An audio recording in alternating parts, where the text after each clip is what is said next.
This show is sponsored by Joel Ellenwood, aka the Infinite Zeal. You can find him on X, formerly known as Twitter, @_Infinite Zeal.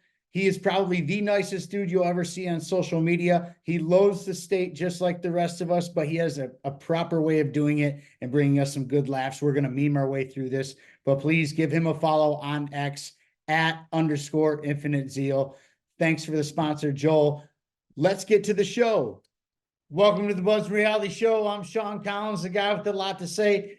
And we got Mike Decentralize in the house this week. I would try to say your last name, but I don't think I can. That's all right. Well, it's Vardulis. It's your Greek lesson for the afternoon, basically. So yeah, that's Mike Vardulis is my secret identity, not so secret identity. I go by Mike Decentralized because it's about the cause more than me. Amen, amen. Yeah. And you want to know what? I knew your name was Greek because one of my very good buddies is Greek, and I actually speak about him a lot on the show, and I refer to him as the Greek. You know, he is the Greek, but he's a wise man, and someday I'll have him on when I That'd be cool. can pluck his feathers and be like, "Yo, get your ass in here." He's like, "I don't know, man," and I'm like, "Dude, you're a wealth of information." You know, Oh, he's a good for history sure. lesson. But dude, this is a long time coming. I believe, and correct me if I'm wrong, but I do believe that you're like one of my very, very, very OG Twitter followers. Like Oh our yeah. followers, maybe within the first 100 people or first 200, something like that. I'm definitely in your first 200 because I thought that here's somebody with like radical enthusiasm, straightforward, not trying to be not trying to show off. You know what I mean? Like you're down to earth, man. And that's mad respect right from the get go. I'm like, oh, I like this guy, Buds. Sure, let's follow this guy.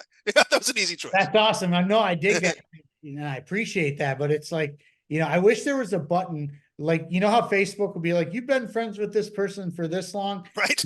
Yeah. X doesn't do that. No. And so I only remember a handful of like my super OG followers and I think most of them aren't even around anymore. I think I was a little too much. Yeah, yeah. I mean, it's an acquired taste, man. I mean, any one of us really can like alienate people for any reason at any time. It's because we're free thinkers and it comes off that way, and we can rub people. Like, let's be honest. I mean, there's a lot of sensitive people online that don't appreciate us, and that's okay. Way too many sensitive people. Where the hell did this sensitivity come from? We're both Gen Xers. We weren't allowed to Yeah. be sensitive. No, You know, we get our asses beat if we were show you too want much something to cry about? I'll give you sensitivity. something to Yeah, cry right. I think we might be the last. I don't want to say we're the last, but we're among the last. Like that was the last. We were the last generation, I think, where that was really pervasive, right? I think future generations got you know. I hate to say this, they got softer, and I'm not even saying that to be critical. It is what it is, and we have to work with it as best we can because as we were saying before we started, I really think we got to build coalitions, and sometimes that means building coalitions with people that are a little more sensitive than I would be, or maybe a little more easily offended. But we got to suck it up because honestly, our enemies are too unfortunately too formidable to be. Too like discriminating about who we work with. I mean, pretty much if you are even remotely on the side of liberty, I've got to work with you regardless of what I may think about your personality. True. and that's a fact, Jack. Like that's and I've been kind of hounding on this on my last couple shows, and Yeah, I saw that. Yeah. you and I really went on a tangent on the legacy, right? We did that roundtable with Tim and Andrew and Zach, Great, and you and great I people, just man. went off on a tangent on dystopian megalomaniacs and That's Christianity. because they are, man. Yeah, I mean, and here's the thing: is that everybody knows it. You don't have to be. I mean, you could be a rabid atheist, like my folks were when I grew up, right? You could be. I would say rabid, but they were very much like, religion's crap, And to a certain extent, I still agree with that to a point. But you don't have to be like a theologian or an eschatologist studying the end times to know that there's some apocalyptic crap going down, like right now, like right freaking now, like it's happening right now. It's been happening. I mean, the 2020 has changed all of it. I mean, so even most, uh, you know, diehard atheists have got to be like, okay, there's something really creepy about this. Maybe there is such a thing as an all, all sort of encompassing evil force at work in the earth. It's not necessarily, supernatural, because it's right in front of your eyes. Is it, you don't have to dig too deep for it. It's right there. We talked about this, and we might as well repeat it because it bears repeating. The uniformity of which all the world's governments, Western, the free world governments, all acted against their own governed since the 2020s has been astounding, and they haven't stopped. They just changed their tune. They maybe stop with the COVID nonsense and the lockdowns and the mandates and the this and that, but they're going full speed ahead on social credit systems, censorship, central bank digital currency. They're way into the whole warfare thing, and there's all sorts of excuses to create. I mean, it's like they have a pipeline of potential global crises that they just can pick from at any time to inflict on us again. And this is not something any of us can take lightly anymore. And also, I think it's time to a certain extent to really give up on trying to influence. Well, I say influence, but national level politics is for messaging only. I think the only difference we're ever going to make is at the local level, and using local governments to repel the dystopian effects of larger governments, right? To nullify those governments. I don't see any other way out of this. We're not going to, apart from local elections, we're not going to vote our way out of this. No way. It's done. The pirates have already taken over the bridge. And oh my God, are you correct 100%? We're in a situation right now where we are being ruled by dystopian megalomaniacs. This is what we are It's already here. It is here, it is happening, and the masses can see it. They can totally see it. The people are waking up. Now, I mean, it's still probably not quite enough to suit me, but enough people have woken up. And this is the cool kind of thing. Do you think also, I mean, again, I have a lot of problems with RFK Jr., obviously, right? He's not a libertarian. I'm not going to pretend he's a libertarian, but his followers, again, this comes back to, I don't really care about these personality people that have come into our convention and whatnot. It's I'm not really so interested in you. I'm interested in the people that are drawn to you, because those are the real people that we can have civil discourse with, and we can probably organize at a grassroots level and accomplish, miracles to stand up to the larger dystopian forces that are at work in the world, in our own governments, at the state and national level. And this goes beyond the United States. I'm close to a lot of libertarians across the world, and although I think it's an unfortunate name, but I know what they're doing with the direct democracy movement in the UK. It's the same kind of thing.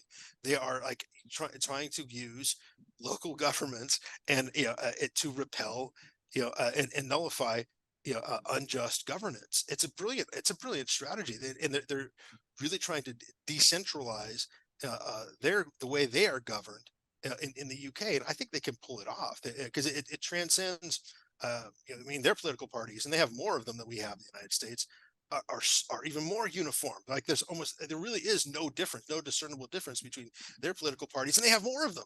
Right? It's it blows my mind. So it's really the same. I won't sound Marxist right now. It's the same struggle, right? It's we're right? That's the agorist in me talking, right? It's the same struggle for individual liberty against these dystopian larger governing bodies that are working. And why we say dystopian is because you and I especially recognize that they're acting and behaving in almost the exact same way. They're certainly following the same playbook.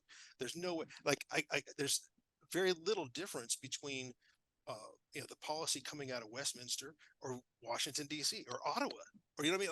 They're all speaking the same dystopian language and trying to impose the same level of dystopia on the people that they govern or presume to govern.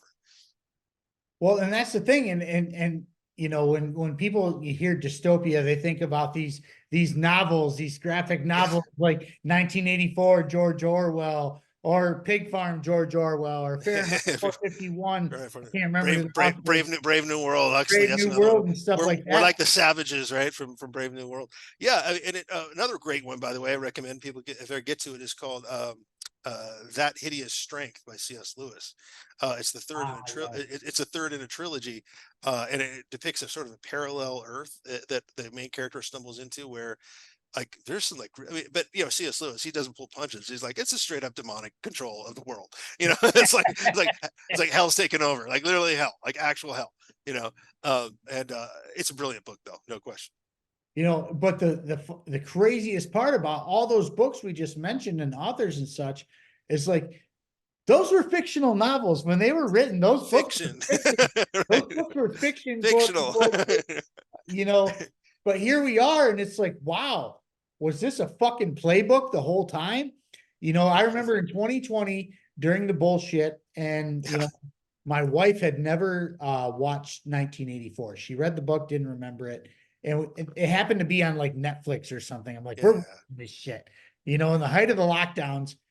And she's looking at me and I'm looking at her, and like we're both giving each other the stink eye and the wide eye. And you know, I finally looked at her and said, "Hey, do you see what's happening now?" And she's like, "Yeah, and I don't want to talk about it." Right. You know, Yeah. 'cause, you know, believe it or not, my wife wants nothing to do with this stuff.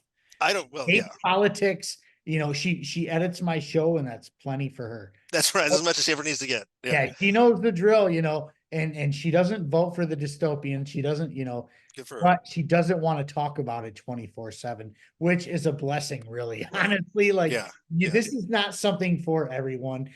No. And even for me, like I had to take a break from this for a while because it Yeah. was the black pill. I was like, oh my God, dude. Like, It is. you It's think important it'll to get keep. better?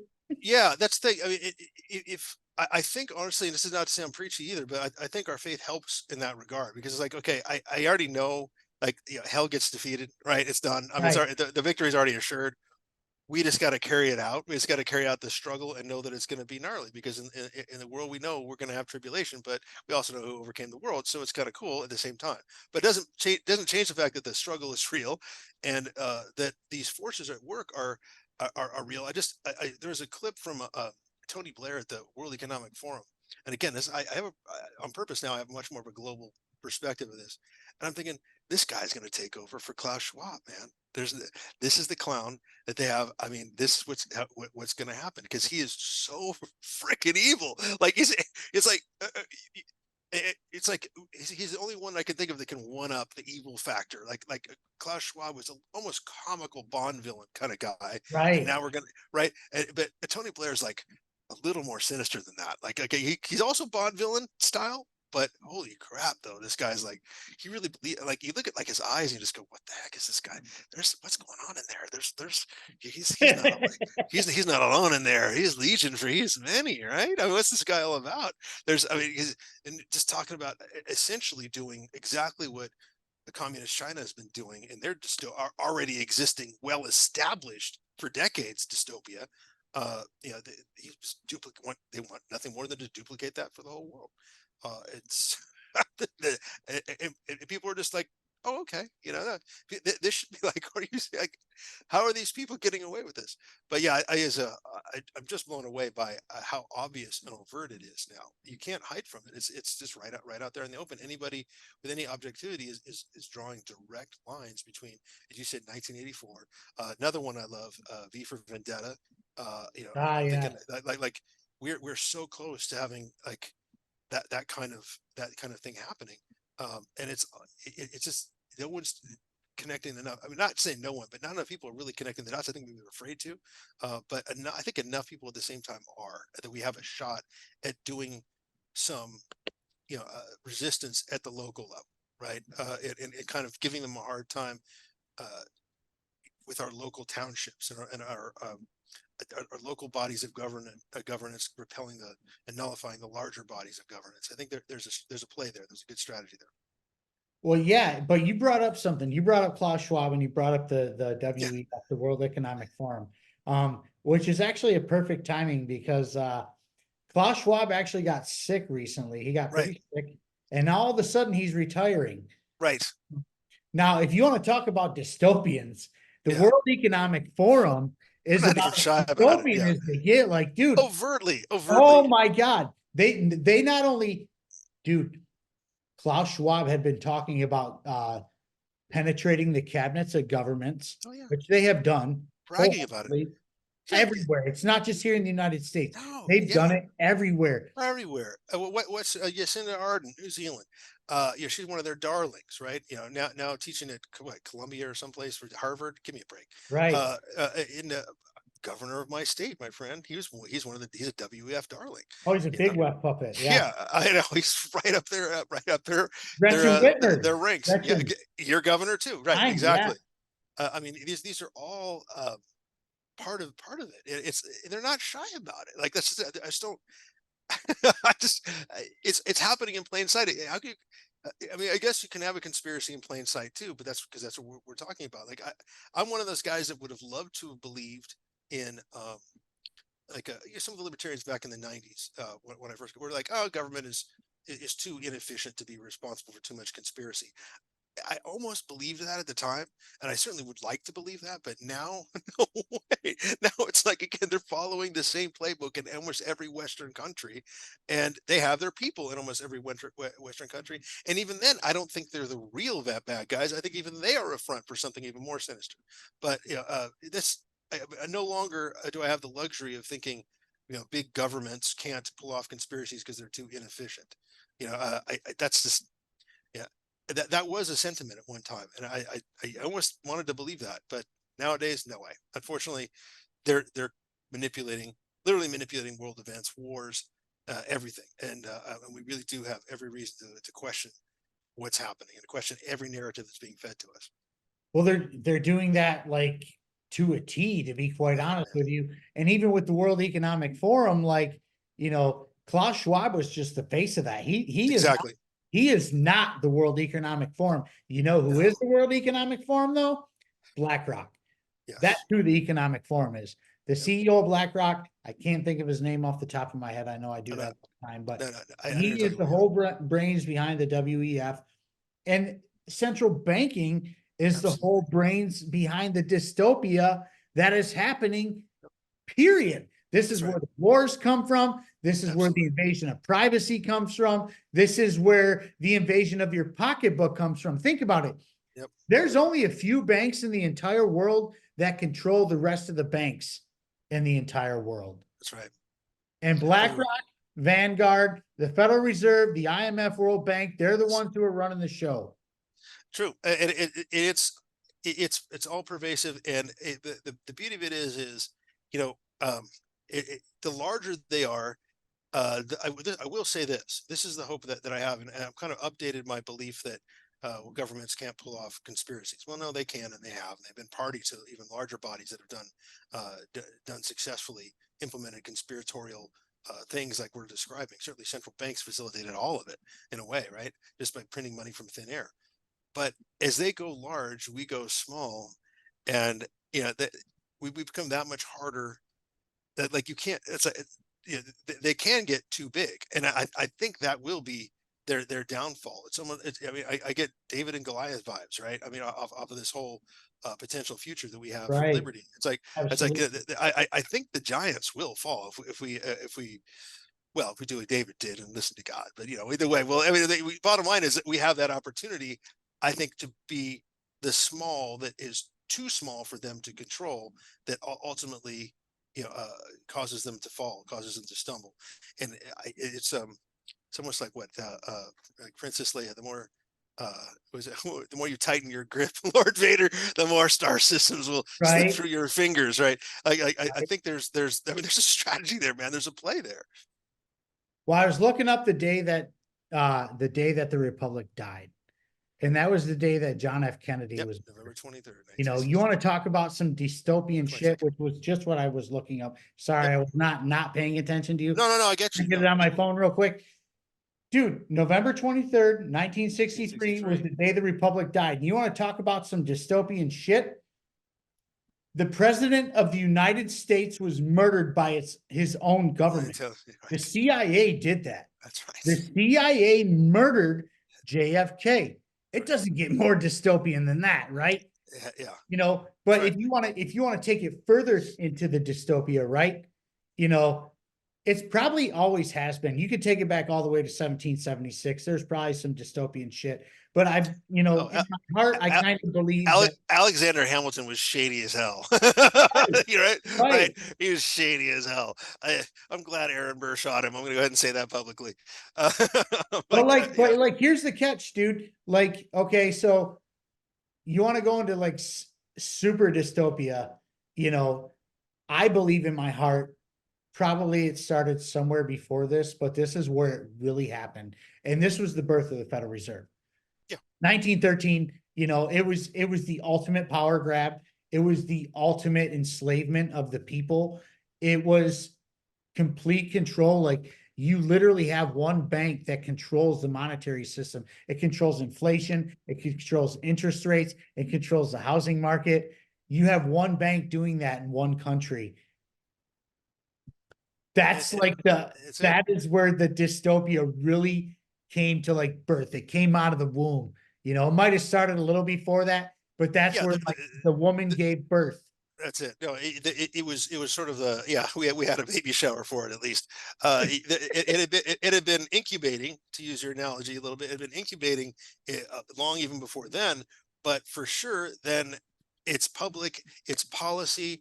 And it got, here's the big thing, it got sold to the American people, right? It got sold. And what's more is it was duplicated in all Western nations, like, Right. Bank of England, Bank of Canada.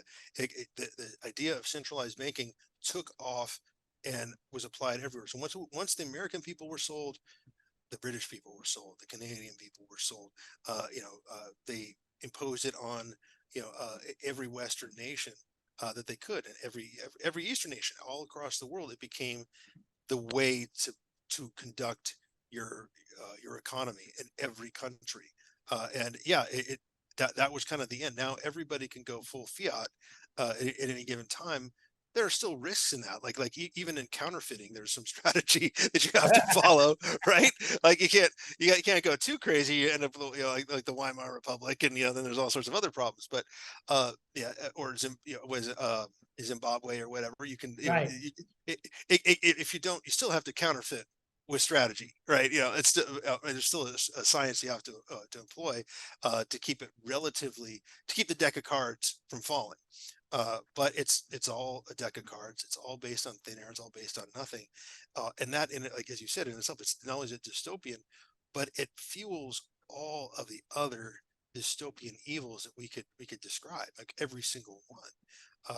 There it's the blank check for the dystopia, right? And it's and sorry, every country, I think, other than Monaco, maybe, because everybody in Monaco is their own central bank. Right. But right, but right, but other than mine, all countries have a central bank. That's how the dystopian agenda, that's the fuel for it. I also describe it as the centralized banking is the feeding trough for the four horsemen of the apocalypse, right? It's literally how they're going to impose all of their evil. It's how it gets done. Well, yeah, and the craziest thing, like, so we go back to the inception of the Federal Reserve, where the seven gentlemen jumped on a train in 1910 and went to Jekyll Island, and came up with this system, this banking system. Which, by the way, these seven gentlemen were all rival bankers.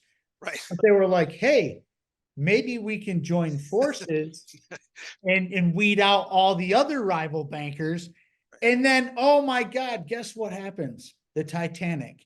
And people will be like, well, what the fuck does the Titanic have to do with the Federal Reserve? Oh, Oh my people don't God. want to Look, know. I They got don't want to know this goosebumps one. right now. Yeah, they don't want to know this one.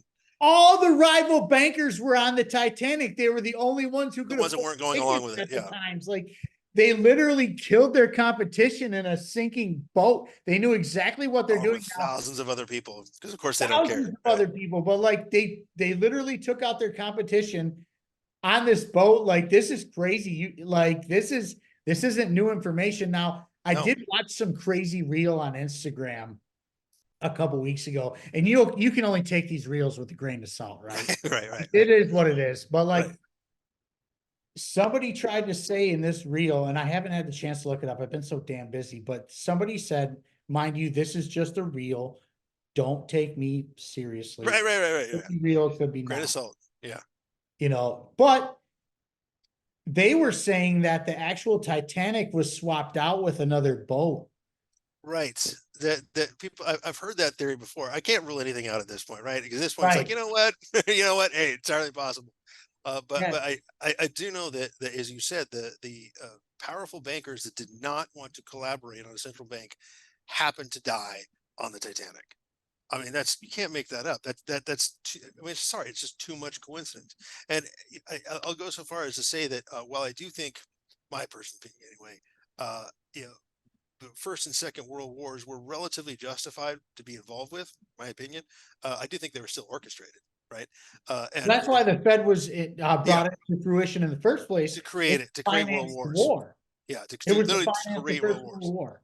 And all the different skirmishes of the Cold War. Here, just before we get too much on a tangent, I mean, I draw the line. Yeah, as an American, I think a fair way to draw the line is: did Congress actually declare war?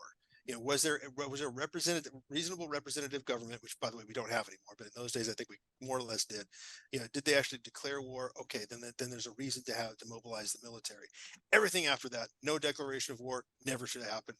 Pure and simple, right? That's the Ron Paul line on military intervention that is disgusting to me, that's still to this day being crossed in ways that we're not even made aware of anymore, despite social media. Despite the prevalence of social media and people all over the world with phones on their camera or on their with cameras on their phones. So I think I think it's a real dark period of history that we're going to look back on ideally someday when we talk about what central banking did. Because the other thing about it is it's not sustainable, right? So, but they built in a dystopian sort of response to their own demise, right? Because they're going to push at some point. They have no choice, and they're already doing it. Central bank digital currency. That's the only way to keep what's not sustainable, right? That they're going to try to push that on us, and that is, of course, as you know, that's the last.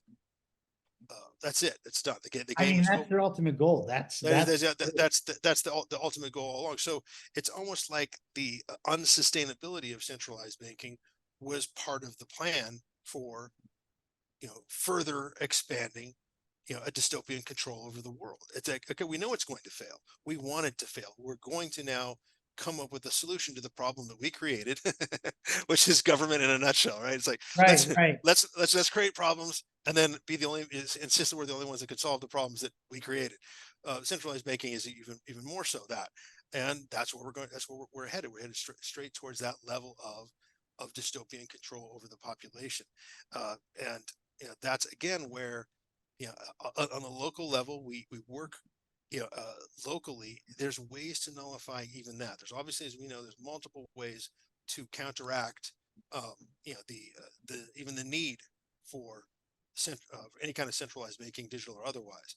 And that's another really important area that I think we're almost still a little too underprepared for. There's certainly a lot of people pushing Bitcoin and pushing all these things that are all, I think, certainly better than we have in centralized banking now, or certainly infinitely better than CBD, central bank digital currency. But there's more work to be done there, and it's urgent. It's also an urgent piece, because really they could drop. I mean, the whole system could. It's so like at its last stages, right? We're in fiat's last. So we're in last stage fiat.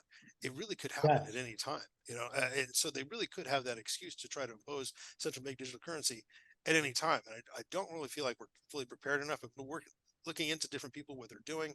I'm hoping that we can get our act together there too, because that's just as important as any sort of grassroots mobilization we do at the local level, because that's another way to get us. I mean, we have to decentralize ourselves, our economy, and be able to kind of have an answer to their efforts to centralize everything.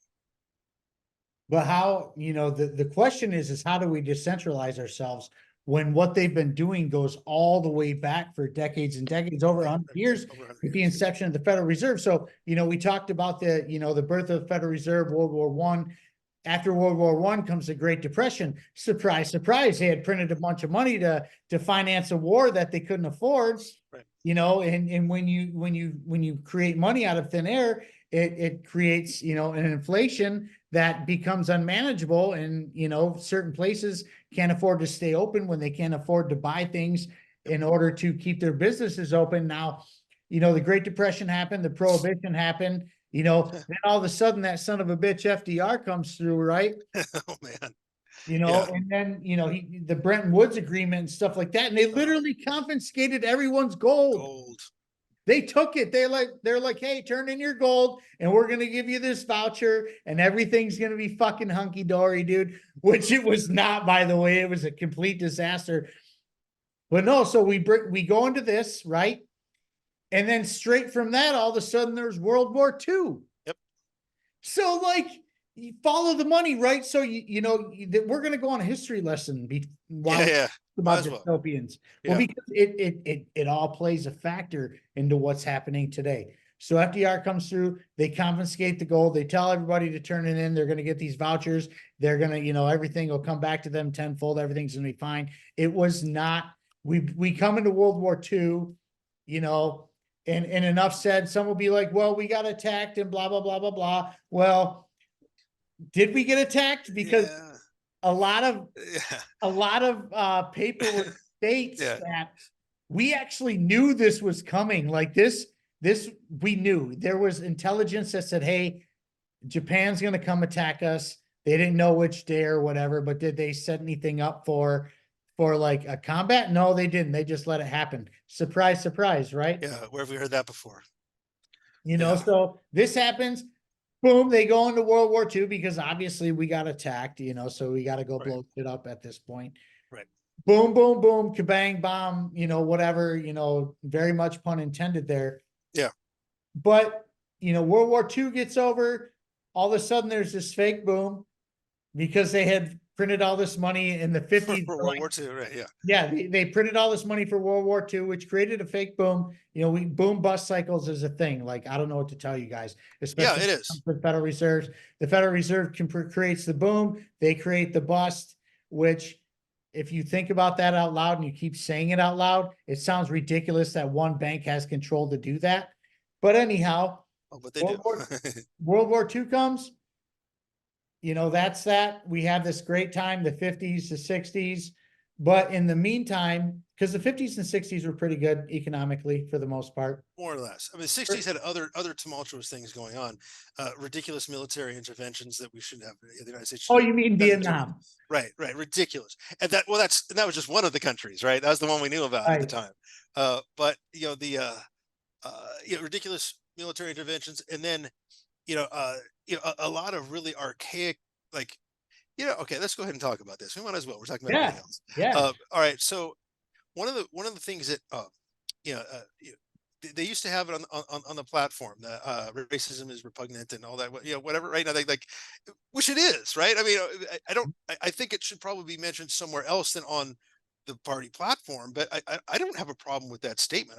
And I'm pro Mises Caucus for the most part, right? But I don't think that wasn't like a deal breaker for me that's even where it was on the party platform, because racism is repugnant, it's ridiculous, and it is contrary to individualism, and therefore, it is contrary to liberty, really. I mean, and so in the 60s, why I mentioned that is, there was a lot of need to address, the lack of equal protection under the law based on something as stupid as the melanin content of people's skin, right?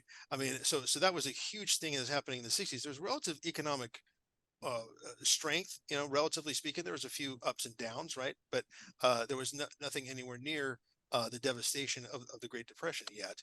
But there was all this other unrest, right? And then let's also talk about the date you alluded to earlier as the end, effectively the end of the Republic. That's certainly what Ron Paul calls it. I think he's right. When our own intelligence agencies in the United States decided to assassinate their own president, because what was he going to do? He threatened to expose them and to dismantle them because they had gotten out of control.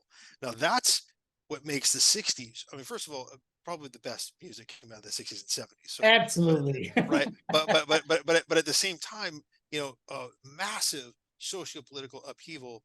I mean, the likes of which, that the country had never seen before in such a condensed period of time, right? Just one decade. I mean, heck, just 1968 alone was outrageous. That was the year before I was born. And so I feel like I kind of felt like some of the vibe off of that, because I was born in October of the following year. It's like, so some of that intensity kind of rubs off me, because that was probably the single most intense year in post-Revolutionary War America was 1968, and yeah, the economy was okay, but literally nothing else was. And some of these things we had to kind of go through that, and I almost feel like the individual who probably could have really steered the whole racial debate in America towards libertarianism was killed pretty early on. That was Malcolm X. I honestly think he was headed towards libertarianism, certainly more than Martin Luther King, who was basically embracing Absolutely. socialism by the time they. Don't get me wrong. I don't want. He was still an amazing speaker, and it's horrible that he was assassinated too. But on any given day. The CIA killed King too, by the way. Oh yeah, absolutely, right, right, absolutely, and and the guy. I mean, again, it's another reason why I could go a long way to forgive RFK Jr. is because the CIA whacked his dad too, as well as his uncle. Right. So it's like, you know what? Yeah, come and speak, man. Okay, I mean, it's like I don't agree with you. I think you're way too environmentally green agenda, like climate cultist, and you're trying to backpedal, but you're still a gun grabber. I don't care. At heart, I think you still are. And then the whole like Israel is justified in doing almost anything kind of thing. Oh, come on now, but right, it's like it doesn't compute, right? Like his uncle wouldn't agree with that. You know what I mean? Like so, I still think that period of time, though, despite the economic strength, right, so much upheaval we needed to go through, though. We need to address those things. And again, I'll go back to the fact that I think the one figure of the civil rights movement that was probably the most potentially effective and probably leaning into libertarianism early on. Like I already pictured in my head, had he not been assassinated, I could totally see David Nolan and Malcolm X sitting down in 1973, a couple of years after David formed the Libertarian Party, and like, yeah, libertarianism, it works for what you're trying to accomplish. And Malcolm X going, you know what? I can see what you're talking about, because he was all about self-determination, right? Even in the days when he was clearly anti-white people, right? He was still like, we want to control our own schools, we want to control our own economy, we want to do that's what I want. It's like, dude, I want the same people for everybody, right? That's agorism, actually, if I was really to break it down. It's like, we want to have our own everything, and we don't want to recognize your federal government. Dude, like that's I want that. I just want I just don't want melanin content to be an issue one way or the other. But I want that. Right. That's a great thing. I think what was it?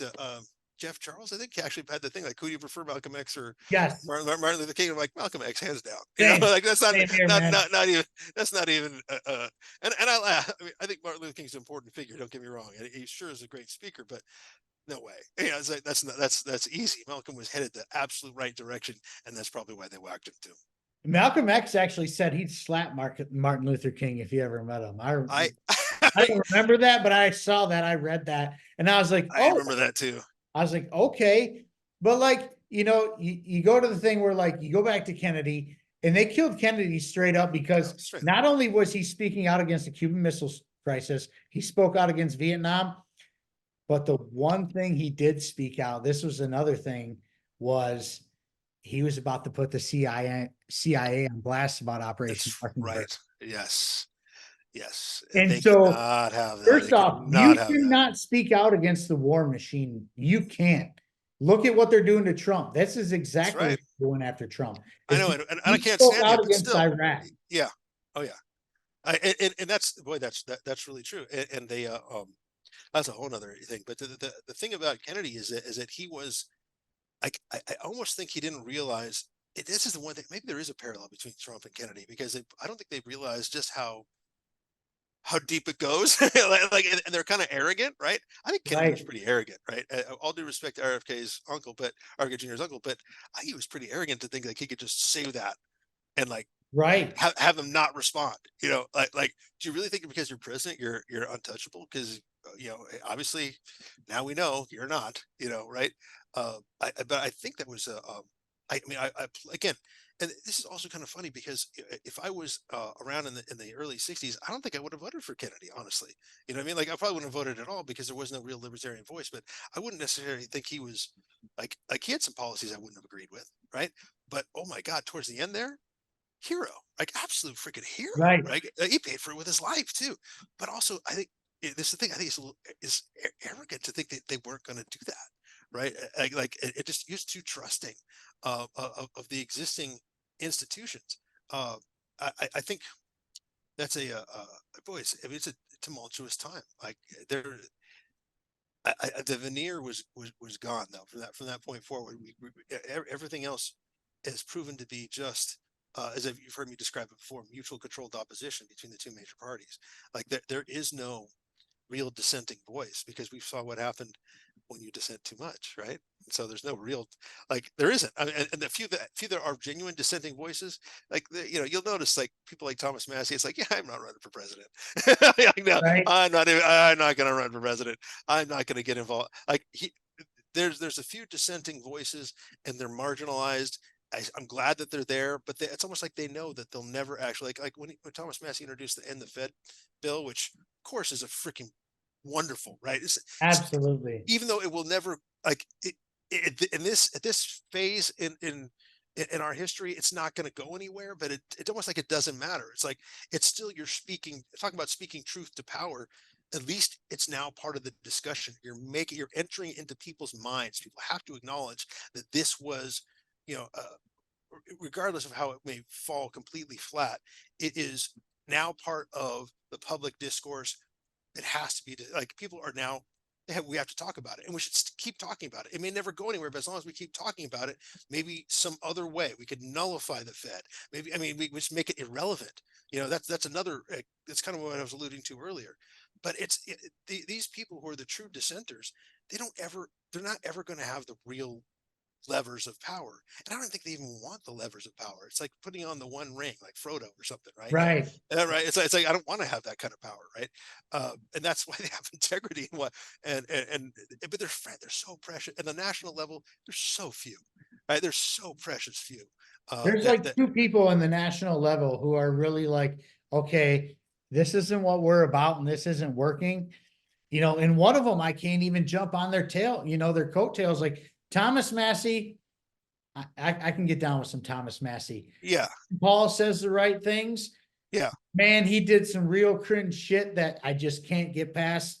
Right. He's not my favorite person. No. Rand Paul's the only primary I ever voted in my entire life was 2016. I voted for Rand Paul in 2016. Yeah. Primary. I did not want Donald Trump to be president at all. Sure. Me either. No. Yeah. Gary Johnson was not my guy at all. Yeah. I mean, that's just, I kind of held my nose and went with Gary, but mostly because I think I kind of saw through Bill Weld. Again, I was around during, well, more or less around. I started due to like life circumstances. I kind of tapered off at the beginning of the 21st century, my involvement, but I became almost almost lethally disillusioned with the Libertarian Party when they ran Bob Barr in 2008, because that guy that guy makes Bill Weld look like Lysander Spooner. I mean, you know what I mean? Like it's honestly, he was just so statist. I'm like, why is this guy anywhere near our party? I still don't really know. I mean, but Bob Barr, Bill Weld, cut from the same statist stone. Don't see any reason how they could ever be. At least Gary Johnson paid decent lip service to the Libertarian Party and to libertarian ideas. Decent, and also, yeah, I get it. If we want to appear palatable to the normies, we got somebody who was governor. Okay, that's cool, right? But even having two governors sounded cool, but man, the execution, just terrible, right? It is ultimately, it's like, here we have this guy basically saying he wants to protect Hillary Clinton in 2016, who's our vice presidential candidate. I'm like, come on, man. Like I said, it's been a hard road to come back to the libertarian fold, but here I am again, and I honestly got to say, I think I'd rather have our so-called relative unknowns that we have to pick from than a Gary Johnson or God knows a Bob Barr or any of that. For the whole swoop of 2008 to 2016 was just just not good, man. I remember in 2008 I actually wrote in Ron Paul because he was running in the Republican primary. Same. Right. Yeah, I did that in 2008. And in 12. Yeah, exactly. Because honestly, he was the more libertarian choice. I mean, honestly, and this goes so far to say, speaking of 2012 Libertarian Party, and this is another thing. It kind of reminds me of the national convention this year, the vice presidential candidate, right, Gray Davis from 2012. He was a judge, Judge Gray Davis, here in Orange County, California. Back in the 90s, he would come to our Libertarian Party meetings when he was running for office as a Republican and plead with us not to run a candidate against him, because back in the 90s, the Libertarian Party was actually, here in Orange County, was actually pretty formidable. We ran Okay. candidates in almost every congressional district. We had people running pretty much in every significant race. I'd say at least 60% of the significant races, as well as a few local ones back in the 90s. And yeah, he came and just pleaded with us, please don't run against me, right? Because I want to end the drug. I'm a Republican that wants to end the drug war. That's got to be closer than any other Republican you've ever talked to before, which was true. Now, other people, other candidates, other Republican candidates did that to us. Even a few Democrats spoke to us. Please don't run anybody against me, because you'll take votes away from me potentially. I have to give Gray Davis the credit. We grilled him. I mean, it's like, dude, you came to talk to us. There was at least a dozen of us, and we're all pretty hardcore, right? We're not like, Right. wishy-washy. We're like, at that time, we were all pretty well, like, there were certainly some minarchists, but there's a lot of anarchists too. And we were grilling him. He was saying, well, I believe in the law and the law, this and that. And I'm saying, well, yeah, the Fugitive Slave Law was a law too. Would you support that law? We were Right. grilling him, right? He actually held his own. He said, look, this was exactly the kind of ideological, free for all that I feel like I needed to help refine my beliefs, and so on. And he actually agreed, and he actually changed some of his campaign rhetoric to suit us. And he even mentioned us by name a couple times. Like, in other words, like, I think we had a converting effect on him. I really do. And to the point where by the time he was the vice president conventional candidate in 2012, he sounded more libertarian than Gary Johnson, in my opinion, anyway. Nice. And so I think there is something to engaging in dialogue with people that are at least testing the water to see how real, like how real they are, how much they really want to have, how much they value individual liberty, how real their commitment is, or do they just not want to have a spoiler in the race, right? And there's, because most of the time we destroyed them and they left, and we Right. voted, we ran a candidate, and we probably spoiled the election for them. Which we had a great, we actually ruined Ariana Huffington's ex-husband. We made sure he didn't get elected. And the Democrat got in. How could you do that? Well, because the Republicans know better. I have no problem being a spoiler to Ariana Right. Huffington's ex-husband. Our the gentleman I mentioned before we started, Richard Body, who was really my mentor in the I'm gonna Libertarian Party. scooch up a little bit. Oh my God, my chair scooted way down on me. Yeah, Sorry. you're kind of sinking there. I just thought you were getting I'm like, I comfortable, got man. low all of a sudden. I don't know how that Long, happened, but I'm long, like, wow, low rider. Sorry. long day at work. No, there was always back in the 90s, it was kind of a glorious thing. We always had spoiler potential, and there was a lot of people came crying to us, don't do this, don't that. But I think Gray Davis was kind of like, that was a good exchange. I think he actually really got the whole libertarian thing and began to realize, hey, I'm really not libertarian enough, and I need to be. I do believe that about him. I still think that way about him to this day. I think we helped liberty pill him, for better or worse. So I do think there's a precedent for that. I'm not sure nowadays so much about these big public figures, but I am pretty sure about their following.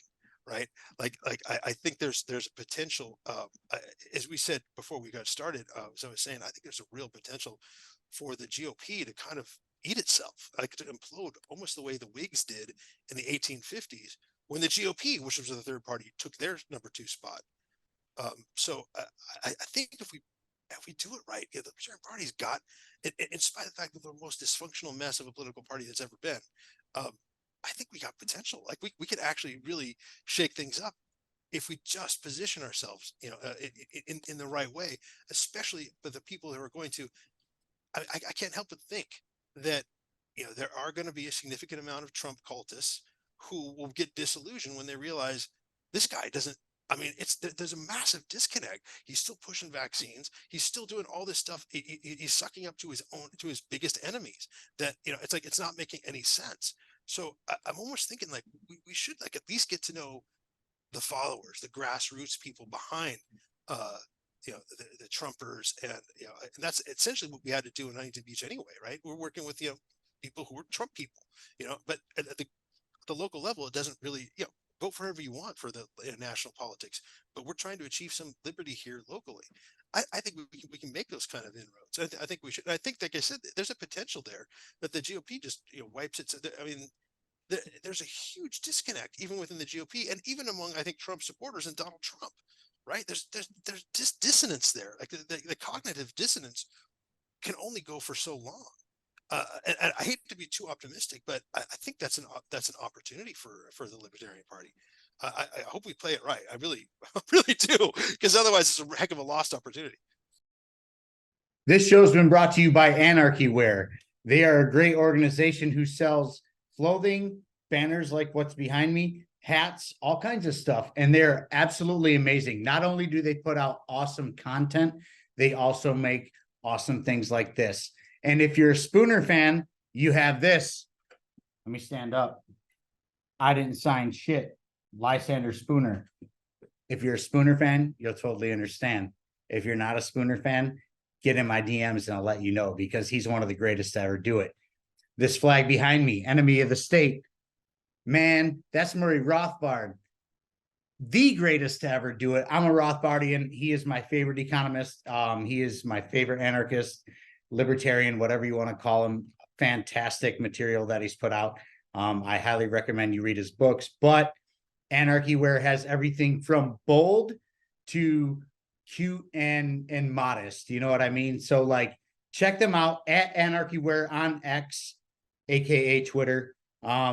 At anarchywear.ca on anything meta, being Facebook and or Instagram. They're awesome. I love those guys. They're doing great things. And I highly recommend you follow them and get some goods from them, man. I love everything I have from these guys, and they're amazing. And let me throw this in for you. If you use promo code BudsnReality, Buds, letter N, reality. I know you know how to spell. If you're watching this show, you're pretty smart. I know you are. Anyways, get at them, get yourself some gear. And if you use the promo code BudsnReality, you will get yourself 15% off. Who doesn't like a deal? So get at them, check them out. They are great, awesome people. Thank you for the sponsor, and let's get on with the show. You hit the nail on the head. It has to be played right. And you're not wrong about Trump. Like, so Trump is a New York Democrat through and through. Yeah, absolutely. Like, he always has been, he always will be. His policies actually show it. Right. For the people who are right wing, guns and yee, you know what I mean? Like, all these hillbillies are like this, and he's guy, not. He plays lip service to that, but yet he banned bump stocks. So come on, like it's a dissonance, right? Donald Trump did not only just ban bump stocks, he enacted more gun measures than Barack Obama did. This is a fact. That's right. Donald Trump enacted more gun measures than Barack Obama.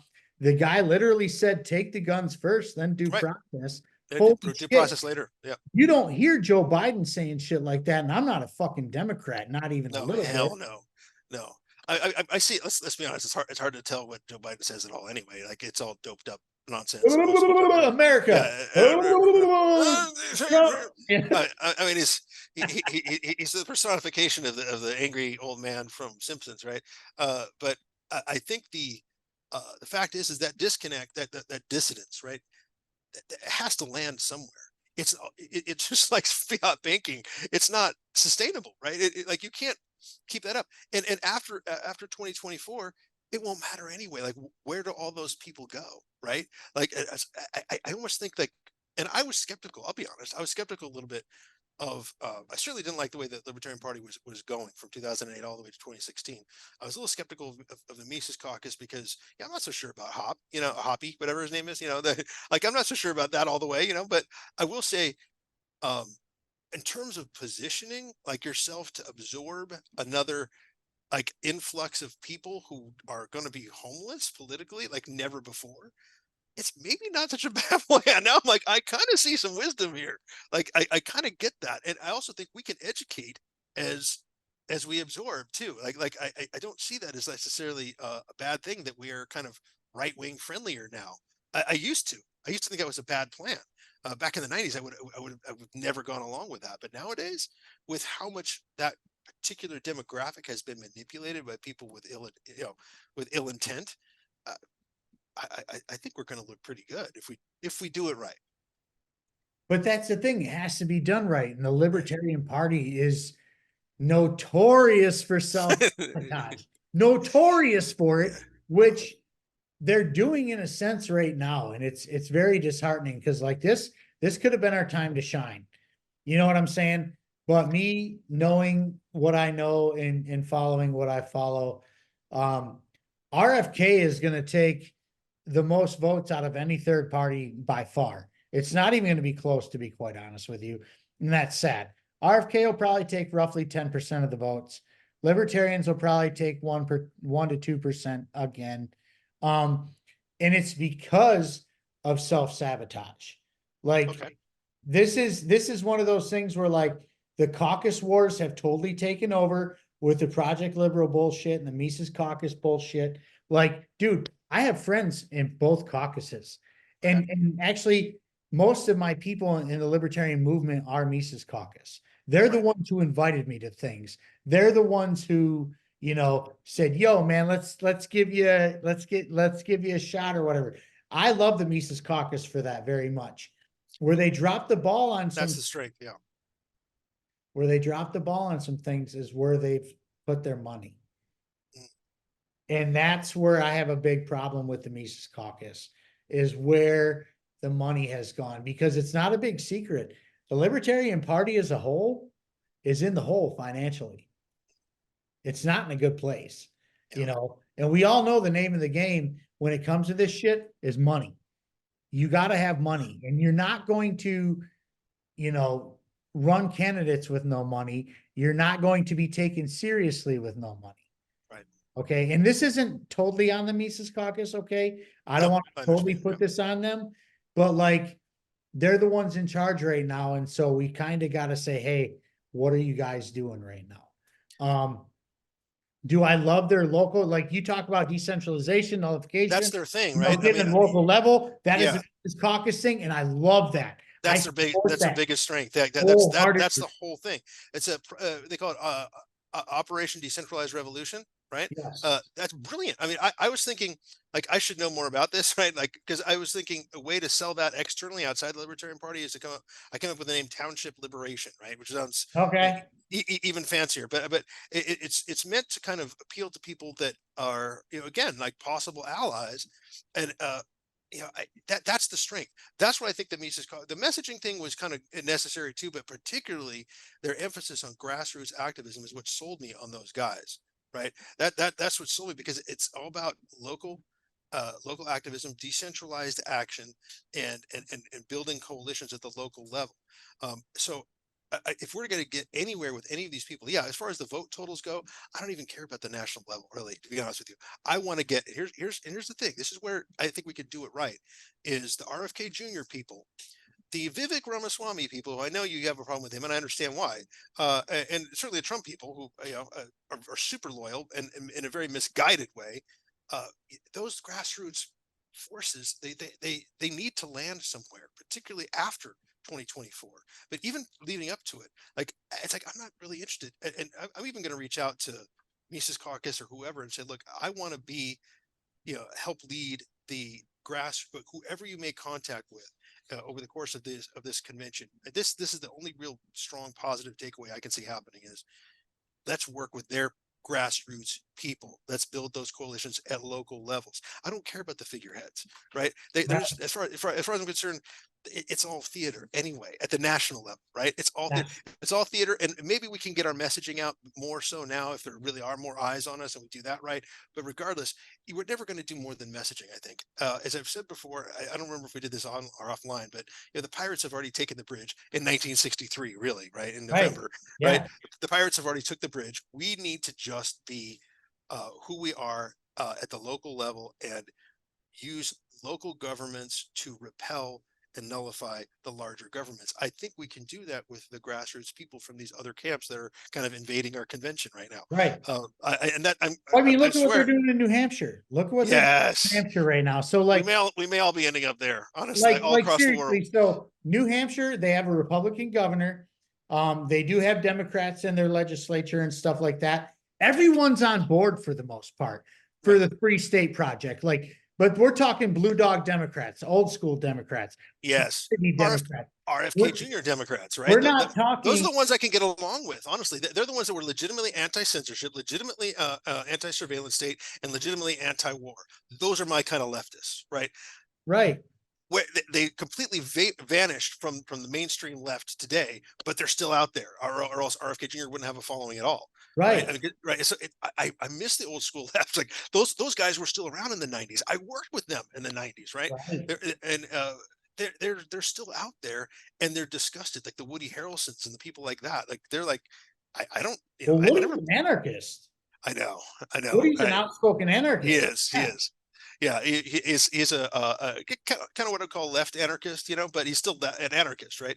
Right. And I think there's a handful of people like that who aren't going to ever that's what they identify with, right? They identify with what used to be, the anti-war left, and they're still out there, but they're not embraced by the Democratic Party anymore, not for a No, long they're not. time, not at Because all. they've In fact, gone, they're shunned. they've completely gone progressive, or communist or fascist or Yeah, whatever you want to call it. yeah, The Democratic Party, the far left have taken over the Democratic Party. These are not Democrats. that's right. These Democrats that call themselves Democrats that are in office right now, they are far from Democrats.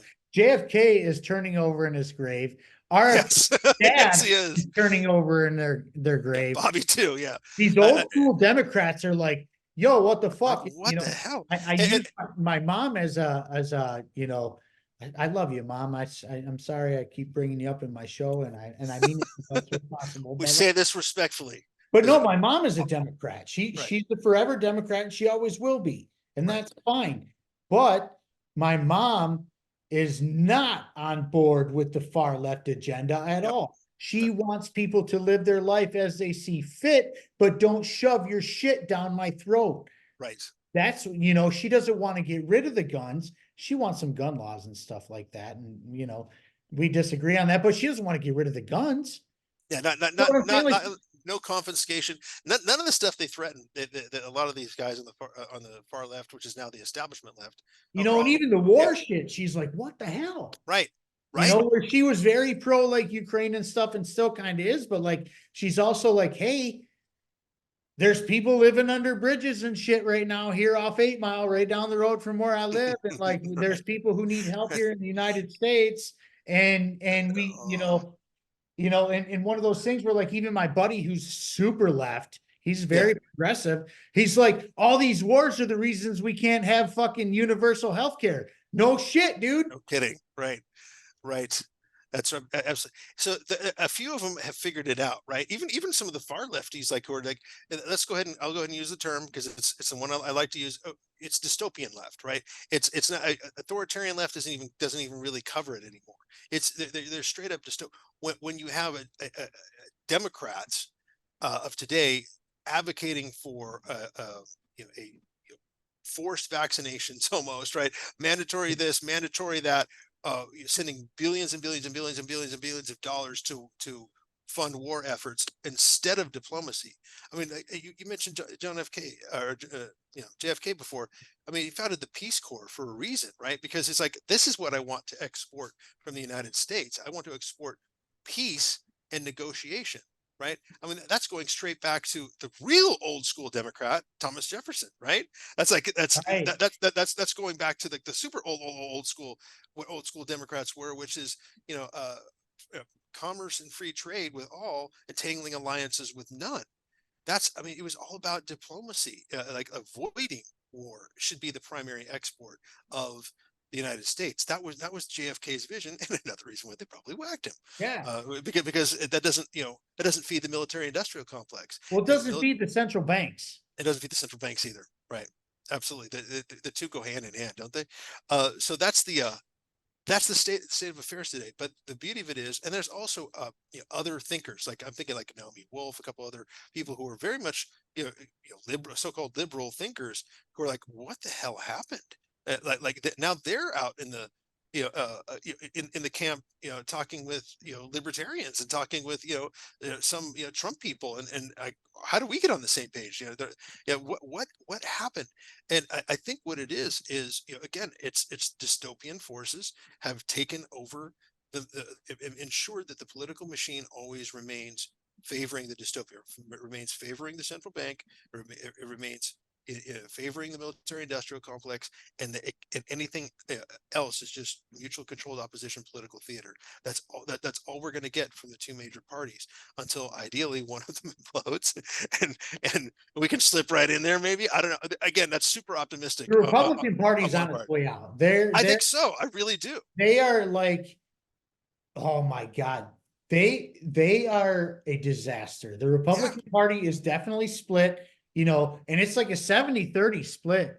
Unfortunately, the 70 are the ones that are leaning towards the Democratic way or whatever. And the other 30% are the MAGA folks. And you're like, and then you have Thomas Massey, who's just like on the Fed. You know what I mean? Where the hell does this guy come from? I know, right? So I think there's hope, though, because I'm looking at this going, that division isn't just going to go away. They're not just going to. I don't care. Like, can you imagine if Trump picked somebody like Nikki Haley to be VP? Can you imagine? Like, that's going to wow. I mean, that would be like that would be the end. I think like that heads would explode, right?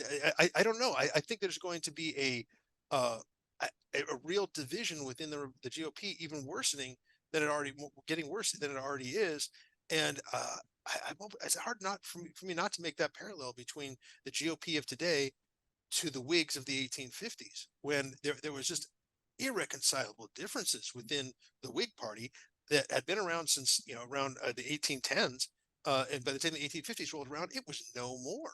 Like it disintegrated, and the GOP, a third party, came in and took the second spot. So why did that happen? And this is the funny part. Yeah. Why did the Whigs split up? Why did the Whigs fall apart? Well, there's irreconcilable. I think mostly it was about it was about abolition, slavery, right? It's pretty much the same thing as what's happening in today's Republican Party. Yeah, it's like not verbatim, but the same problems. Not the same problems, but problems have divided the party into a point where, like, most people want to get away from the one person who's trying to fix things, quote unquote, right? Because like Trump's like, I'm going to fix this, this, and this. The funny thing about Donald Trump is, the guy's a lot of things. The one thing he is a fucking genius when it comes to talking to people. He knows exactly what to say. He knows exactly what he's doing. That's why he's on TV. That's why he had all the TV shows. That's why charisma. This is what it is. Super charismatic. Yeah, super charismatic. But he's done so many things to piss off the Republicans because he's a New York Democrat, mind you. Yes. This is serious matter, though. Like, yeah, it is. He has pissed off the Republican Party because he's a New York Democrat. His policies were Democratic, and most of the Republicans are like, no. Which, by the way, not only did he enact all the gun measures more than Obama. The dude put a $7.8 trillion in debt in 4 years, spent more money than any president in fucking history, dude. Yep. What's Republican about that? Not a damn thing, right? That's crazy. That's crazy. I just don't get it, man. I think that's the you don't come back from that. Right? You don't. I get Whig vibes off of the current GOP because of stuff like that. It's like you don't come back from that. You don't come back from being the author of your own demise. But don't get me wrong. I mean, Joe Biden did everything he could to double down on that. Oh yeah. All that, like all that bad thinking. He's like, hold my beer. Hold my exactly. Hold my my. Depends. He's right. He's just like, I'll do even worse, or whoever's manipulating him, like the puppeteer, in there is like making things even worse. but yeah, to come back, you don't come back from this, right? And here's the other really important split. The one that I really like is, there's about, I'd say, like the MAGAs, for all that we can complain about their cult-like devotion to their leader. They don't like military intervention. Like they're actually more into non-intervention than Trump is. And Trump, for all of his faults, I mean, he still dropped a lot of bombs, make no mistake. But yeah, he didn't start any new wars. And his rhetoric, at least his rhetoric, his talking points that all of his followers eat up, with a frenzy. He sold a huge chunk of the political right on on Ron Paul style non-interventionism. That Right. actually is what America First should mean, and it should. I keep telling everybody that I meet that's a Trump person. Ron Paul was America First long before we even knew. But again, Donald Trump was a New York Democrat while Ron Paul was talking about real America First, and that means not getting our faces and our noses in every damn thing across the world, certainly not involving our military all over the world. And that's a huge thing. That they also don't recover from that, because there's still the entrenched neocons are never going to not be neocons, right, within the GOP. Well, they're in the That's an Democratic irreconcilable Party now difference. too. Yeah. Oh yeah. The The Democrats are all neocons are about that. everywhere now. It's like, Yeah. holy shit. They're Like, yeah. That's the uniparty, right, that people talk about. That's they're all up in military intervention in the Democrat Party too. Again, there's a few exceptions on the Democrat side too, which props to Bernie sometimes. Bernie Sanders and some of these lefty, like far lefty, old school lefties, like right. sometimes they come out and shut that down. I will say that Bernie came out. I was paying close attention, because I think the other big straw that should break the back of both parties is, I don't care whether you're Republican or Democrat, if you voted to continue warrantless spying on American citizens, this is the other movement I want to do, is citizens impeachment. I think, like, dude, you're literally voting to destroy the Fourth Amendment rights of your constituents. Like, you're just wiping them out with this vote, right? But, Bernie voted with Massey. They voted against it.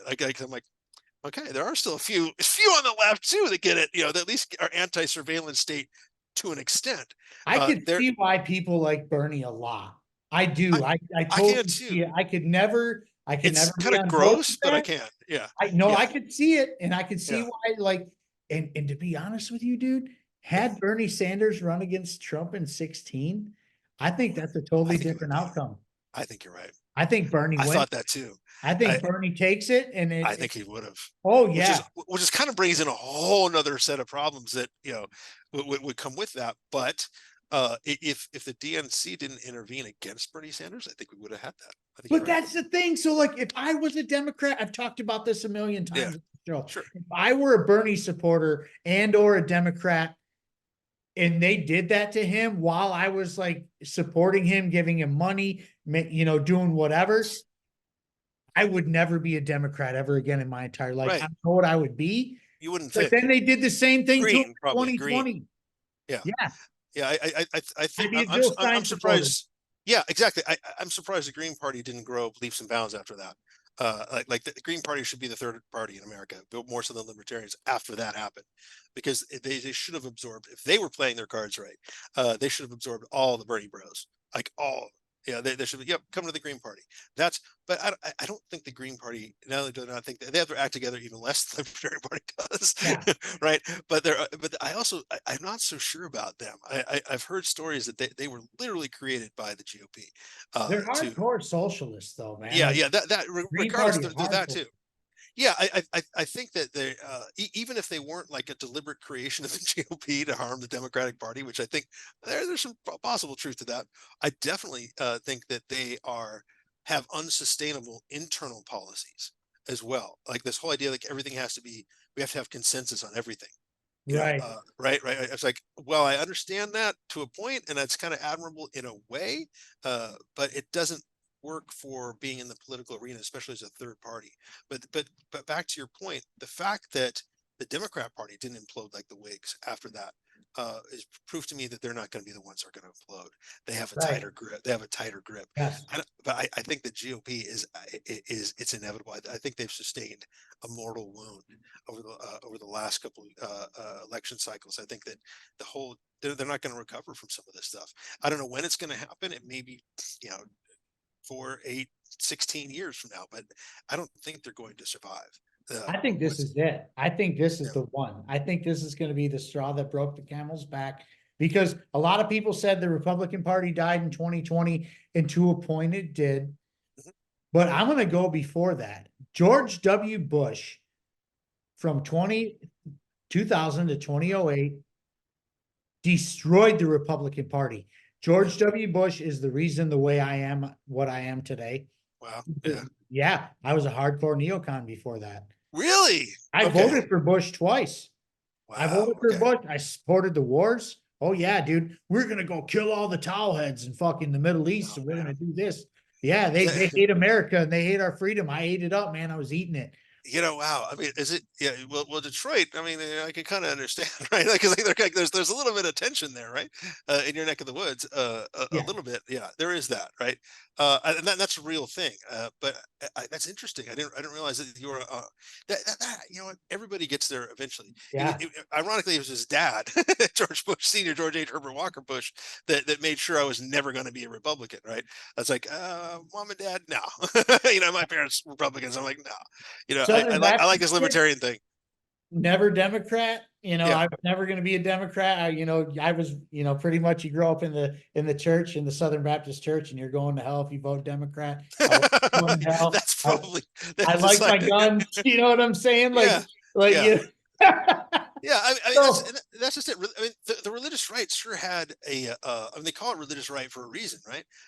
And in spite of the fact that I had gotten involved, you know, rebelled against my atheist parents. It was kind of weird. Like my parents were sort of more like Ayn Rand Republicans, right? They're atheist, objectivist right. Republicans, right?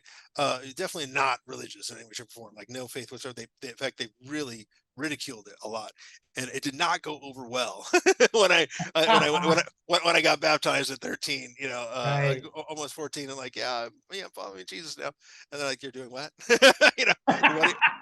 what, what is this nonsense you're talking about? That's all a hoax, right? It's all a fraud. It's like, oh, come on, but needless to say, it was kind of equipped, to repel that. But interestingly, there is, they were definitely not what you call religious right. They were very, very secular right, very, again, Ayn Rand objectivist Right. right, to their credit, I mean, I was exposed to Ayn Rand very early on. And not to mention, I was exposed to, as we talked about, I think before we started recording this, I was exposed to local politics as well. And I'm really thankful for that because my father was on the city council here in Irvine, California, Orange County, right? From like 76 to 92. And so my whole childhood, up to my early 20s, I observed what it meant to engage in local politics from a very early age. I understood slate politics. He represented, the political right. And back in those days, as I mentioned before we started recording, the GOP actually cared about California and actually invested money in races they thought they could win. And the Republican slate, even though it's a nonpartisan race, it was still you knew who the conservatives were. It was like basically my dad and his allies. And they ran against UCI driven, like University of California Irvine, left-wing slate, and the DNC poured money into them, and they were really good fundraisers, and they kind of had to be because it was still, Orange County is still kind of a Republican stronghold for being in Right. California. And that combat, that back and forth, I observed that my whole life, and I know that there is a formula there for a libertarian success, if not in city councils, we kind of talked about even maybe sheriff's offices or school boards, that sort of thing. That's where we can achieve genuine liberty. And that's also kind of going back why I'm so the one thing I'm so impressed with, as difficult as there may be with other issues, one thing I'm so impressed with the Mises Caucus about is the emphasis of on Globalization. like localized efforts and taking back local municipalities, getting involved locally and building local coalitions, because I saw it work in Huntington Beach in 2022. That's where there's now a 4-person majority on the city council of 7, and they have repelled and won lawsuits against Sacramento. And awesome. repelled a lot of that nonsense, right? They've also done some socially conservative things, but nothing that's infringing anybody's, rights, on their own property to do with what they want. So there's still enough consistency there. But that's what's inspired me. The national level is only going to be about messaging, right? But at the local level, that's where we can do some real damage to the dystopians, right? That's where we can really, right? That's where we can push Yes. back. That's exactly how you push back, and it's the only way out. Like, so at this point, this is the only way out. The federal government's not going to fix itself. We're not voting our way out of this. It doesn't even matter. Like, it doesn't matter who the president is anymore. It doesn't matter who's in the Congress or the Senate. None of that matters. They are all one party. They are going to do what they do. All the fighting and the bullshit you see is all a charade. They all hold hands and sing kumbaya at the end of the day. Right? They do, though. It's crazy, dude. So, like, this is what we can do. This is your way out to defeat the dystopian, megalomaniacs, murder cults, whatever you want to call them. This is the way. You go and you run for, like you said, school board, sheriff, mayor, city clerk, city council, whatever there is in your local city, in your local township. You could break this shit down all the way to a township level, not even a city level. That's right. Your township, like, I grew up in Milford Township, right? That's where I grew up. Milford Township could say, hey, they get the right people, in their local things and whatnot. They could say, hey, no, we're not following your gun regulations. We're not following your education regulations. Yeah. We're not doing this. We're going to do things our way, and we are protected by nullification. There's nothing you can do about it. Right. Not only will that, number one, make you more free and prosperous, but number two, businesses are going to come in. They're going to want to be there. You're going to have more teachers want to come through that want to be there because they want to actually teach and not be told what the curriculum is. You're going to have, the housing market boom. You're going to have, once your local town, like your downtown area, starts to build business and commerce and stuff like that, everything follows suit. It's not just follow the money in government. You follow the money no matter what. Wherever the money is where you want to be, period. It has the potential of being an inverse domino effect, right? Where you almost like we can, and this doesn't detract, by the way, from the fact that I still think that the GOP is on its way out, and I think the Libertarian Party, if it does it right, might even slip in as the number 2 spot. Not sure what the implications of that would be, but let's just say that doesn't happen anytime real soon, or that who knows? I don't want to speculate too much, but I can. One thing that is not speculative, it's actually proven success, is what we're describing about taking over a local municipality, local township, that sort of thing. I think that's huge. If I was to do anything right now, and I want to throw my services on it, and I think I mentioned this. Well, I don't know if I did actually, but I'm working on a sort of a book that is the combination of 2 other people as well as myself. We're all contributing under the name Thomas Decentralize to bring back the common sense, Thomas Paine's common sense. It's called Revival of Common Sense. And I think if there's one unifying figure in American history that would unify the old school left, RFK Jr. left, patriots, non-interventionist conservatives, and libertarians of all stripes, agorists, anarcho-capitalists, just minarchists, everybody, it would be Thomas Paine. Like, he's all of those things. And he is revered among people who are devout Christians, like us, right? But he was extremely critical, and rightfully so, of the church, and he was pretty critical of Christian theology. And I think his claims need to be addressed. But also, that's we have to contextualize Thomas Paine a little bit too. There was compelled religion, like you were forced to tithe to the Anglican Church, like you Right. had to, right? It was compulsory that you tithe, and you're not even a member of the Anglican Church. You got to pay them anyway. It was insane, right? I mean, talk about the reasons behind separating school and or church and state. We should separate school and state too. That's an interesting slip. But the point being is, this figure in American history, his example and his writing, particularly Common Sense, has never been more urgently needed to build local coalitions like we're describing, and to sort of galvanize people of just enough like mind or just enough pro-liberty to rally around their local area and repel and nullify the larger, more dystopian forms of government that we're all faced with. And it transcends even the United States. I think we've talked about this before.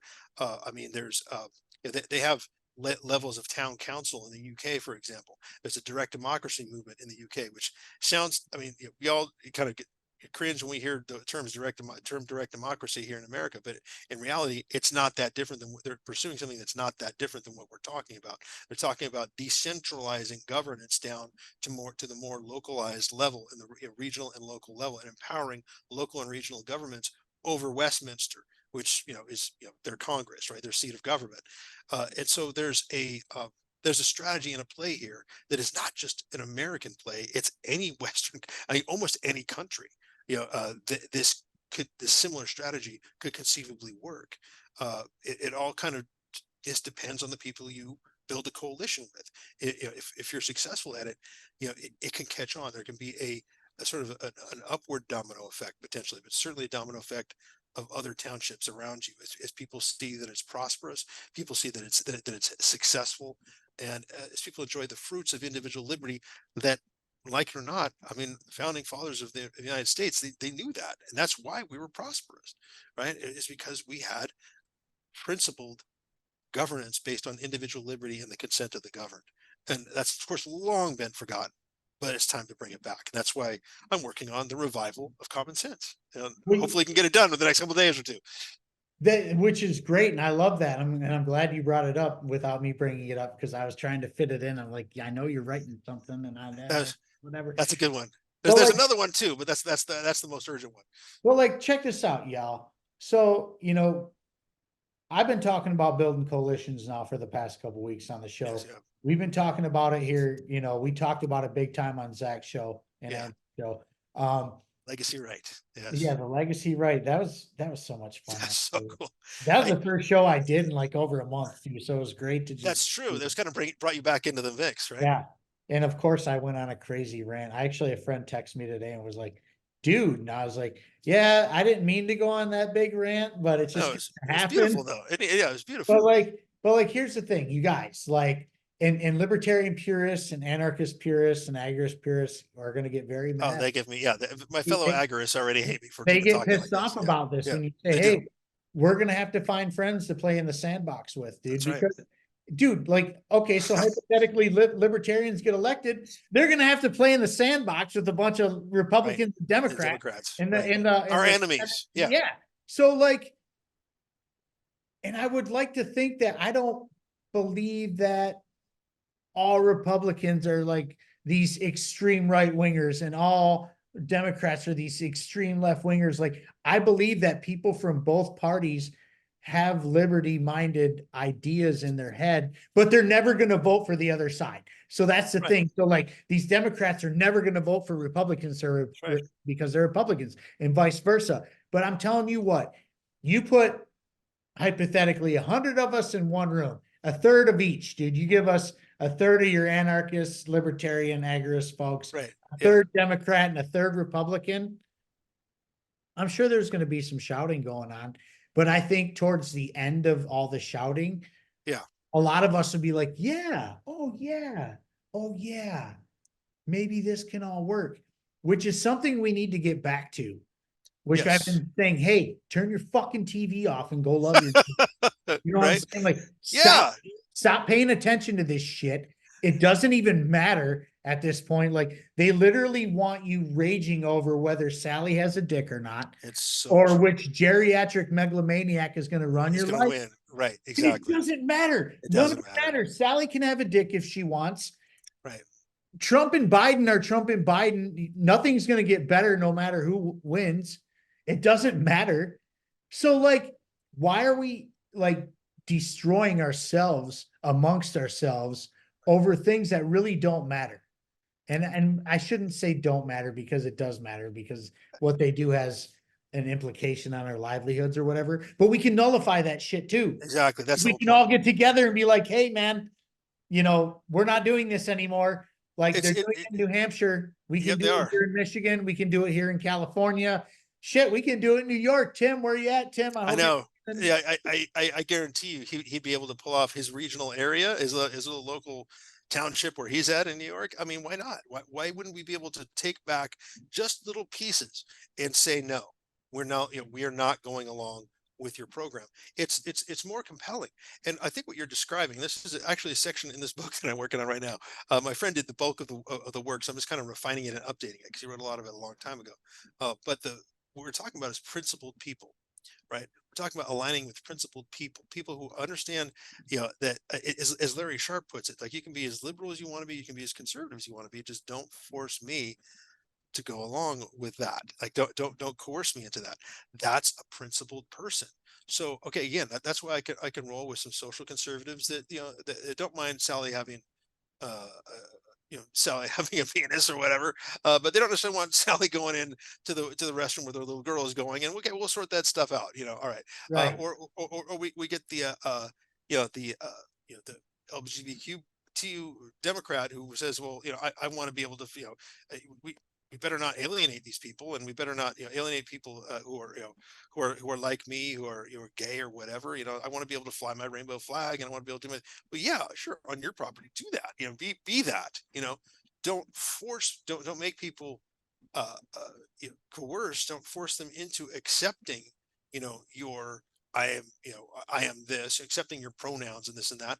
Don't coerce people into that. And most people will probably voluntarily go along with it just to be polite and have a civil society. Right. I think that's the principled approach, right? Is that there's always a counterbalance. Like, as long as you're not forcing people to do stuff, then we can all get along. That's having a principled coalition is going to be based on that. And I don't see that as much with I'll be honest, I don't see it with the neocons in the Republicans or the Democrats, and I don't really see it with the sort of like more dystopian absolutist comply or die left either. Right. But those are the ones we probably weren't going to be able to work with anyway. Right. These are the Right. people that, these are the people that really believed that still, absolutely have way too much trust in authority. We're going to be working with all the people across the spectrum that maybe have a little bit of skepticism, like the old school, like I said, the old school left that are kind of like the George Carlin left, right? Those kind of people, like, yeah, I don't trust Well, the anything the government. classical liberals, like everything you just mentioned, Yeah, were the OG liberals. The fact that that's they right. have bastardized that word Yeah, liberal and turned it into this destroyed it. progressive communist bullshit. Like the OG liberals are like, what in the hell is Yeah, this, dude? this is not liberty, This is right? not what we were talking about 50 years ago. The principle really is the absence of coercion, right? As long as you're not trying to coerce people into your perspective, and we can go over the fine tuning of that, and there probably will be some shouting matches, like you said, but that's the fundamental principle.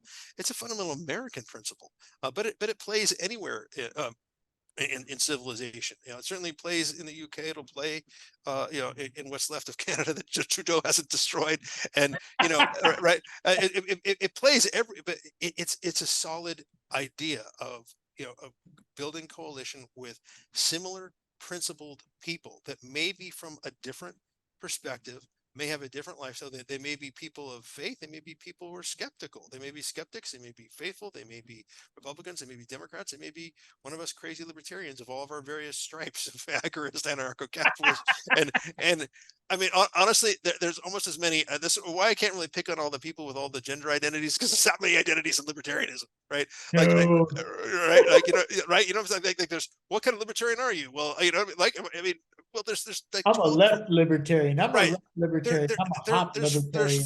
42 different ways to describe like what kind of libertarian you are. So how can I pick on people that want to use pronouns?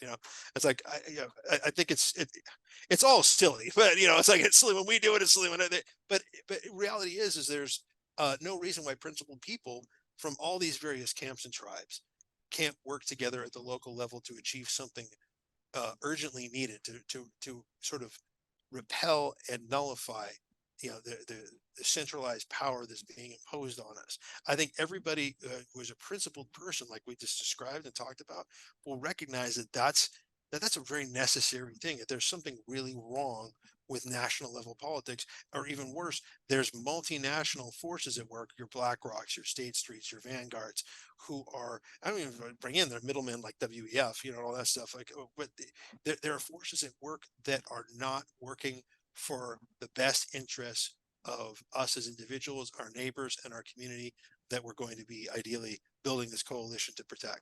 So, yeah, I mean, we're on the same page here. But I love the way you've been talking about that.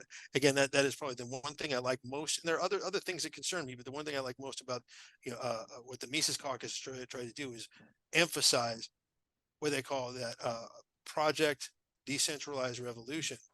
That's huge. I mean, I had the term township liberation in mind when I was trying to sell the idea on people outside of the Libertarian Party, Right. and it catches. It's the same exact idea, and I think it can really work. And I'm hoping to do my part. I mean, not just to write this book, but which is going to be a document that will ideally inspire that kind of coalition building. But I want to actually do the work. I'm coming out of libertarian retirement to do the work of building these local coalitions and helping those coalitions get built across not just the United States but elsewhere. Like the UK desperately needs that. I mean, we have. You've seen me like my friend Stephen McNamara in Scotland. Oh my God, the anti free speech laws, the hate speech laws they passed in Scotland in beginning April 1st. I mean, I don't know, I don't know. And he picks fights daily on X. I mean, it's like I don't know how he gets away with like police not knocking on his door 3 or 4 times a week. So there's work that needs to be done, and it's the same kind of problem in not just the United States, but everywhere throughout Western civilization. Well, because it's a goddamn global dystopia. It really is. It is a global dystopia. Like they're everywhere. It's all pervasive in the United States. Like one of my good homeboys out in Nigeria, Econ Bro, dude. Like Econ Bro, yeah. Shit. I know. What is happening out there is a travesty, and he's still out there fighting the good fight. And he really is. And I love you, dude. Like Econ, I love you, man, but they're gonna come after you one day.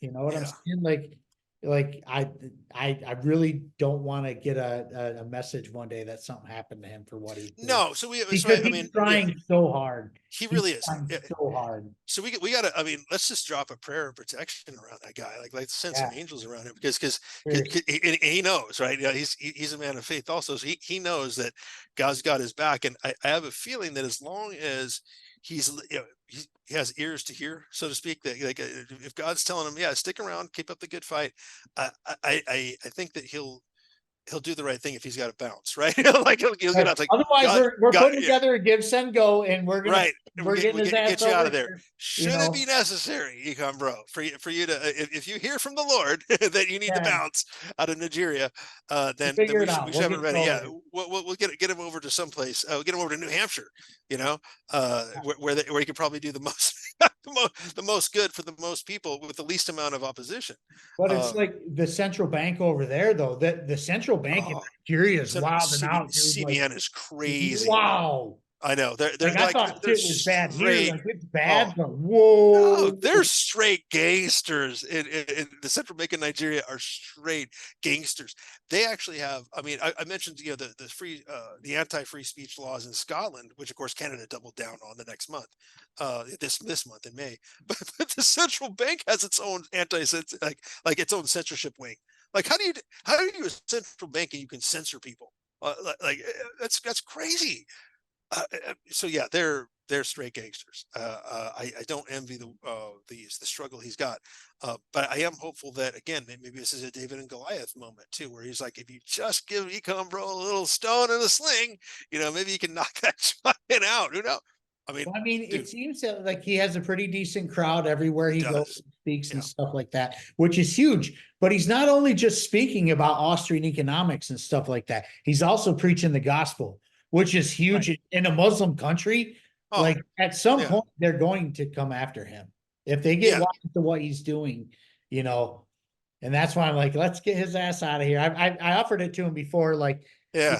him and I did a show last year, Right. and I I remember talked that. to him for like 3 hours, Yeah. but only an hour and a half of it was on air because we can't put the stuff he was talking about on air, or off air on air. Yeah. Cause he's a, yeah, it's just dangerous, right? Like we don't fathom that level of danger, really, right? Like we're kind of like that's we're blessed in that way. Like there's still some semblance of order in the United States, and we could talk about dystopia all we want, but reality is that it's more dystopian elsewhere, right? Right. I mean, heck, I still wouldn't. I don't envy Stephen McNamara in Scotland. I don't envy, my friends Shagrath and all those guys, Colin and all those guys from Canada, from Alberta. You know, I can imagine having Justin Trudeau. Like it's bad enough. Like at least with Joe Biden, it's like at least you know that he's just like his freaking animated zombie and whatnot. That the real enemy is like not even. But like you have a fully capable megalomaniac, running the show like unchallenged. I just get blown away. Canada blows my mind because it's such a beautiful country, right? It's such amazing people, just awesome place. But then there's just this guy, this bastard son of Fidel Castro, who is like already been shown to have violated Canadian law by implementing the Emergency Powers Act against his opponents, the people protesting against him peacefully, the Freedom Convoy. No consequences He shut down their whatsoever. bank accounts. Yeah, The froze their Freedom bank Convoy accounts. came here to Detroit, so that came Yeah, here. It that's ended awesome. up they closed down the Ambassador Bridge. It was closed down for days. The Ambassador Bridge is what separates Right, separate. Yeah, Detroit from Windsor. right. Okay, and there's a tunnel too. They shut that shit down. It lasted for some days, but then finally, Gretchen Whitmer decided to send the road pirates out there and bust it all up. But like, dude, Trudeau was freezing bank accounts of these No. truckers. He was finding out who were driving these trucks, Yep. and he was freezing their accounts. This is how much power government has. Now, just Yeah. wait until they roll out a CBDC. Oh, it's done. Just wait. With the flick of a switch, you're done at any given moment. And that's the thing. I'm almost thankful for Trudeau's thin skin because he got legitimately so scared that he kind of betrayed. Like it's almost like a sniper that reveals their position. It's like now we know what the next dystopian move is. They're going to come Right. after our bank accounts. So now we know. Now everybody across the world, all the Liberty people across the world, are like, okay, see what he did, see how they did him dirty. This is the next move. We need to be prepared for that. And now I think a lot of us are now. I'd like to think we are. But the point being is that I'm kind of thankful for his thin skin because that was his cowardice kind of gave us an advantage. It gave us a window into the next dystopian move, right? But Right. it still blows my mind that this guy can face no consequences, even after a Canadian court ruled that what he did was illegal. It was a violation of. They had no authorization and no justification to use the Emergency Powers Act, which enabled them to freeze the accounts and do other nonsense, draconian dystopian nonsense, megalomaniac that he is, right? But it blows my mind that they can rule against him and absolutely nothing happens to him. Nothing. Like not even so much as a fine or a slap on the hand or like, oh well, he shouldn't have done that. That's about the extent that they did. I mean, there's no repercussions for this man. But the point being is, I mean, tar and feathering justice needs to make a comeback because there's no. I mean, these people are just as megalomaniacal as anybody that was ever a victim of tarring and feathering in the colonies, in the American colonies. They're just as bad, if not infinitely worse, because they actually face no other consequences. That's the part that blows my mind, and that goes for all the COVID people, all that stuff. And the COVID, the big people who are preaching, COVID restrictions and shaming people that challenge that narrative openly. And there are dozens of these pundits across, in every country. I mean, and probably hundreds across the world. I mean, we can name off name after name after name, in country after country, they face no consequences for being dead freaking wrong.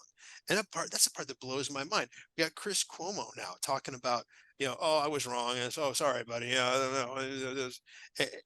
But it's no repercussions. Just I'm sorry, forgive me. I mean, I'm just Well, telling it's you, the man. same shit with all the COVID stuff. Like, Yeah. oh, well, we just didn't know. Yeah. That's all we did. Oh, we Yeah. just didn't know. Yeah. Then if you didn't know, why would you do what you did? Like, this is insanity. Why would you shame people into compliance? Why would you suggest a two-tier society? Why would you suggest as they did in Australia? Oh my God, Australia is another topic altogether. Why would you suggest concentration camps for the non-compliant? What really? I mean, this is you're sorry. Yeah, we didn't have all the information, but yet you literally imposed dystopia on the whole world. And whoops is your response? No, That's man. all you get. And Yeah. literally here in the United States, they put out mandates that businesses who had over 100 employees Yep. were forced to make these people take their shot or get weekly COVID tests. People lost their jobs because of it or left their jobs because of it. And people will be like, well, they could just get a job somewhere else. It should have never come to that in the first No. place. Government has no business telling private businesses how to run ever. Never, ever, ever. And is that okay? Where government tells a private business how to run. That is exactly how the Communist Party does it. Look at China. That is exactly how they do it. It's a social credit system. And the other thing I think is really interesting, if you really break down China, it's not even, I mean, it has the window dressing of communism for sure, but it's really essentially, it's really ultra fascist, really, if you think about it. It's top down centralized control for the sake of centralized control with communist window dressing. I was to really break it down. And this is, again, this goes back to this book that I'm working on, and the work that my friend put into it initially. He's like, he really breaks it down. It's like, really, it's all fascism, right? It's just authoritarian centralized control, or as I call it now, dystopian centralized control, with different window dressing. Because if you think about it, I mean, Marxism, communism isn't really sustainable in and of itself. It just isn't. It's not. It's even less sustainable than centralized banking, right? Just because it can only.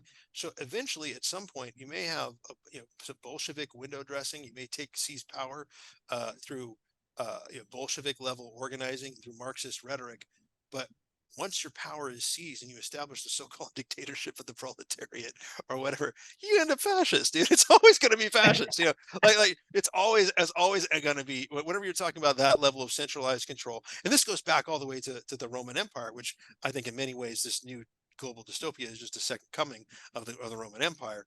But the fact is, this is all fascism by any other name, no matter which. I mean, the original Roman Empire was a prototype to fascism, right? It really is. I mean, complete with the symbolism and everything. I mean, czar. What's a czar? Right? It's Caesar, right? It's everything is Caesar. Everyone's trying to be ever since the Roman Empire. Everybody who ever was a megalomaniac wants to be Caesar, right? So I mean, I don't care whether you're Vladimir Lenin or Joseph Stalin or Chairman Mao. You're a fascist, man. Right. You're a fascist. If you're slaughtering your own people, you might be a you might be a fascist if Right. you're slaughtering your own people in mass. You might be it's by any other name. It's another form of centralized, way too over centralized power. It's fascism by any other name, and you can call whatever window dressing you want on however you achieve your revolution, it ends up in fascism. That's correct. Now we should probably wrap this up. We're working on it for hours, but dude, I really appreciate your time. Mike, how can we find you? Tell people how we can find you and what you're working on and what you're doing. You know what I'm working on those two books. The other one I haven't mentioned yet is called Conceptual Language Artificial Intelligence Strategy. And this is strictly the work of my friend Eric Zinder, who's a retired Yale guy, brilliant old man, right? But he has been anticipating the dangers of artificial intelligence. And I think this is kind of an important work that I'm also working on in addition to revival of common sense, because artificial intelligence, well, I get why, libertarians, heck, our own Libertarian Party even did a very positive tweet about artificial intelligence is going to be great. Well, that's not wrong, but the road to get it to greatness is paved with a lot of pre-existing dystopian uses that have already been in effect back when they called it machine learning. Artificial intelligences have been employed by dystopian governments to censor and undermine people on social media. Like, that's artificial intelligence bots doing that, Right. and so he addresses it like a little more realistically. I mean, what John Stossel did a thing, artificial intelligence will end up being a really good thing. Well, yeah, it should, In the but right hands, yes. in the right hands, right? In an open-bodied AI system, sure, but right now what we have is closed-bodied AI, and it's doing the bidding of some pretty dystopian people. So we need to get over that hurdle before we can start talking about how great it will be. And this is after, of course, it's already decimated, hundreds of thousands of jobs right now already as we speak, like white-collar jobs, Right. and it's that's the other work I'm working on. But you can reach me for now. My handle is @2freemike on X, and I also I think that's probably I don't want to do my email now that I think about it. I think I'll just keep it at you'll reach me at 2freemike on X, and we'll connect if it's if you're down with the cause, we'll take it further. And if you're a dystopian, we will not. Right, exactly. I'm like, do I really want to put my email address out there publicly? Probably not. Never mind. No, @2freemike on X, and that I monitor that regularly, obviously. So we'll connect. Awesome. Awesome. I am, when it comes to AI, I am not a fan, not even a little bit. I saw a video last summer. There's reason for that. Yeah. There's reason to be concerned, like very concerned. Did Like you see the like video? like Skynet concerned. Yeah. Yeah. Did you see the video of Hillary Clinton endorsing Ron DeSantis for president? Yeah. That's when I was like, okay, That's like, yeah. that's enough. Yeah. That looked way too real. If you looked at it, you could tell, like, if you really looked at it, you could tell it was fake, Right. but like, that was way too real for me. Yeah. And also, like, I looked at it as they're going to use that against not only each other, but them are just within themselves, but they're going to use it against us too. You bet. Well, Someday they're going to already have me on BudsnReality saying, God knows what, I don't even want to see it, Yeah. and then Let's all not even put it out there. defend myself, but they have this video of me saying God knows whatever. Yeah. That's probably off kilter or bad or whatever it may be, which isn't out of the realm of possibility, but I'm a nice guy at the end of the day. Like, if I'm bashing somebody, I'm bashing the state. I'm not just bashing, I'm not bashing Jews, or I'm not bashing Arabs, or bashing whatever, I'm hating the state, but I could see it where, like, they could say, oh, look at BudsnReality. Look at Sean Collins, the guy with a lot to say, saying this, that, or the other about the Jews, or this, that, or the other about the Palestinians, or this, that, or the other about whatever. I'm like, oh, I don't know. Yeah, there's going to have to be a almost like a counteractive artificial intelligence as well. To, like, as soon as an artificial deepfake comes out, you have to have your AI come out and, like, undo, like, prove that it's that it's AI generated. So we're entering a new world that is like, it's going to be absolutely like nothing we've ever seen before. The technology behind artificial intelligence, it needs to be addressed. It needs to be addressed particularly from a liberty perspective, because the potential to reinforce dystopia is so strong. It's already being used for that purpose. So we really have to get up on our as liberty people. We kind of get our game up on artificial intelligence. And that's the other book I'm trying to put together and get out quickly, because that's another really urgent matter. It really is, because that's the new technological explosion that we've only scratched the surface of. Right on, and you're totally correct. But until next time, guys, peace, love, and liberty. Dude, check out my Patreon. $3 a month. We will do a Liberty Book Club type thing where we do something Austrian economics driven. We will do one live show a month and talk about said book. I will be starting that in June. And also, if you believe in what I'm doing, please donate to the cause. Help keep the show going. CashApp, BudsnReality. Everything's BudsnReality. I have a TikTok too. Check that out. But anyways, guys, thank you so much for tuning in. Be good, y'all.